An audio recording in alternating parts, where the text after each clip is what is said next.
Hello champion, कैसे हैं आप सब। देखिए, एक क्वेश्चन आप लोग लगातार पूछ रहे हो और अब लिटरली समय बहुत कम है। आपके पास भी बहुत कम है और हमारे पास भी बहुत कम है और सब कुछ इसी बीच में करना है।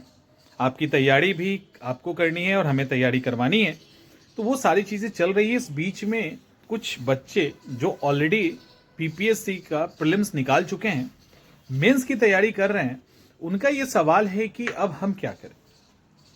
क्योंकि उम्मीद एक था कि एग्जाम डेट एक्सटेंड करेगा, तो ठीक है। अब उनको लगता है कि अब हम क्या करें, क्या एईडीओ की एग्जाम की तैयारी करें या बीपीएससी मेंस के एग्जाम की तैयारी करें। क्योंकि बीपीएससी मेंस का एग्जाम और एईडीओ के प्रीलिम्स का एग्जाम, दोनों के बीच में एक ह्यूज डिफरेंस है ना। बिल्कुल ही अलग पैटर्न है, सब कुछ अलग है। तो एक बड़ा सवाल है, इसका जवाब भी आसान नहीं है। देखो, इसके पहले कुछ चीजों पे हमें सोचना पड़ेगा। अगर आप एईडीओ का भी फॉर्म भरे हो या भरने वाले हो, क्योंकि अब तो पोर्टल खुल गया है, और दूसरा आपका प्रीलिम्स का एग्जाम निकल गया है, फिर क्या चूज करें। देखिए, कई सारी कंडीशन है, उस पर एक बार विचार कर लीजिए। क्योंकि आप भी अधिकारी बनने वाले हैं, रैंडम डिसीजन नहीं लिया जाता है। मतलब एकदम से खतरनाक तरीके से हम कुछ भी नहीं बोल देंगे, तो रैंडम डिसीजन नहीं लिया जाता। अगर आपने प्रीलिम्स क्वालिफाई किया है, मेंस की तैयारी करने जा रहे हैं, अर्ली एज है, यानी आप स्टार्टिंग, मतलब अभी आपके पास बहुत उम्र बचा है कॉम्पिटिटिव एग्जामिनेशन का। पहला कि अभी आपके पास एज बचा है अपकमिंग एग्जामिनेशन का। दूसरा कि आपके पास बहुत ज्यादा ऐसा इकोनॉमिकली हम बात करें, आर्थिक रूप से तो बहुत ऐसी कोई लायबिलिटी नहीं है कि आपको बहुत अर्ली एज में उस जिम्मेवारी को उठाना है। यानी बहुत आर्थिक नीड नहीं है आप के घर से, आप ठीक ठाक हो, आप अभी अपनी पढ़ाई को कंटिन्यू कर सकते हैं। और एक और है, वो ये है कि आपके पास वनडे एग्जामिनेशन का एक्सपीरियंस नहीं है। यानी बैंकिंग, एसएससी, रेलवे जैसे एग्जाम को आपने नहीं दिया है। तीन कंडीशन, अगर ये तीन कंडीशन है तो आपको एईडीओ एग्जाम नहीं देना चाहिए। पहला कि यदि आपने अर्ली एज में मेंस एग्जाम को निकाला है और मेंस आप देने जा रहे हैं। दूसरा, आर्थिक रूप से आपको कोई खास दिक्कत नहीं है कि हमें एकदम सारी रिस्पॉन्सिबिलिटी उठानी है।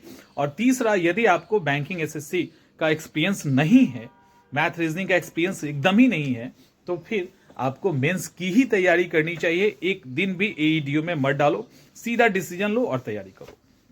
ये तो एक तरफ का सवाल का जवाब हुआ। दूसरा, क्या हमें तैयारी करनी चाहिए, तो यही सारी चीजें हैं।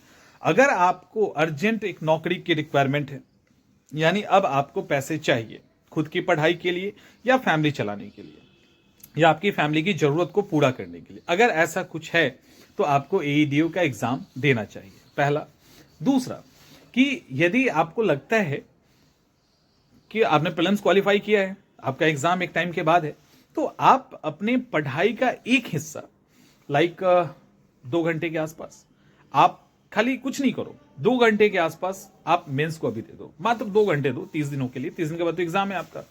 अभी जब आप उसको देंगे, उस बीच में थोड़ा आंसर राइटिंग, जिनका कमजोर है, जिनका डीआई कमजोर है, वो डीआई, जीएस पेपर को छोड़ दो, जीएस मेंस के पेपर को आप लोग बिल्कुल स्किप कर दीजिए। अभी आंसर राइटिंग, डीआई टाइप की चीजें अगर आपकी कमजोर है तो आप उस पर थोड़ा थोड़ा काम कीजिए।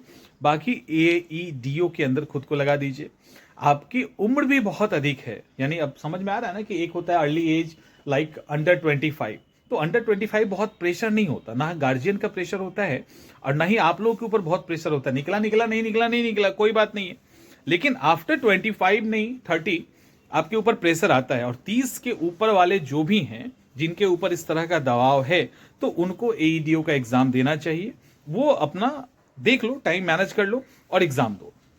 तो कुछ ये क्राइटेरिया है जिसको आपको फॉलो करना चाहिए। तो आप देख लो कि किस कैटेगरी के अंदर आप हैं। अगर आपकी कैटेगरी सेफ वाली है, अभी है उम्र, अभी आप लड़ सकते हो, तो एईडीओ को बिल्कुल स्किप कर सकते हैं, कोई दिक्कत नहीं है। नहीं तो फिर ये एक बड़ा मौका है जिसमें आपको एग्जाम की तैयारी करनी चाहिए और इस एग्जाम को देना चाहिए। तो सवाल बस यही, इतना ही था। और ये क्वेश्चंस बहुत आ रहे हैं, बहुत सारे एग्जामिनेशन के साथ, लाइक और भी हैं, लाइक दरोगा का एग्जाम है, अदर एग्जामिनेशन है जिसके साथ के आसपास ये डेट मैच कर रहा है कहीं ना कहीं। और भी केबीएस आदि क्या क्या एग्जाम है, यूजीसी नेट, बहुत सारा है, तो उनसे कोई खास फर्क नहीं पड़ता। हाँ, जो कमीशन और इस तरह के एग्जामिनेशन की तैयारी करते हैं वो बच्चे अलग होते हैं, तो वहां पे तो ये मैटर करता है।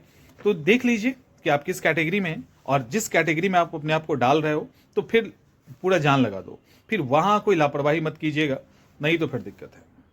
ठीक है, तो होपफुली कि ये चीज़ें समझ में आ गई होंगी। अब बहुत ही फॉर्मल तरीके से हम ये वीडियो नहीं शूट कर सकते हैं, कारण ये है कि समय की का बहुत अभाव है और बहुत सारी चीज़ें एक साथ चल रही है। तो फिर हम लोग मिलेंगे क्लासरूम तो है ही है अपना, जहाँ पे फॉर्मल तरीके से आपसे बात की जाती है, बट ये ज़्यादा कैजुअल जो है ना तरीका ठीक रहता है, जहाँ पे अच्छे से हम भी एक्सप्रेस कर पाते हैं, आप भी बड़े प्यार से सुनते हो। तो अब समझ में आ गया होगा, क्लियर हो गया होगा सब कुछ, तो किसको एग्जाम देना चाहिए, किसको नहीं देना चाहिए। मिलते हैं नेक्स्ट सेशन में।